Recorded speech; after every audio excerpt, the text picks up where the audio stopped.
என்ன ராஜ்கிரணா அவரோட நடிக்கிறதா போயா அப்படின்னு புரட்சி மேடையில் சொல்லி அடிச்சுட்டாங்க அவங்க. இவர் சம்பளம் கொடுக்க தயாராக இருந்தால் கூட இவர் புதுமுகம், இவர் ஆள் வந்து ஒரு மாதிரியாக இருக்காரா, இவரை என்ன பண்ணுறது, இவர் கூட நடிக்கிறதா அப்படின்னு ரிஜெக்ட் பண்ணிட்டாங்க. ரேவதி, ராதிகா இந்த மாதிரி பெரிய பெரிய கதாநாயகிகள்லாம்.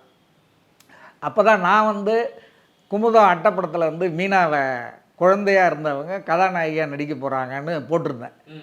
ஒரு ஸ்டில்லு அட்டப்படத்தில் போட்டிருந்தோம். அப்போ குமுதம் அட்டப்படத்தில் வந்தால் அவங்கெல்லாம் வந்து உண்மையிலேயே பெரிய பாக்கியசாலிகள், பெரிய ஆட்களை தான் போடுவாங்க. அவங்க போட்டால் அதை எல்லோரும் பார்த்துருவாங்க. 7.5 லட்சம் காப்பீஸ் விற்ற பத்திரிக்கை அது. அதுதான் அன்றைக்கி வந்து ப்ரொமோஷன்.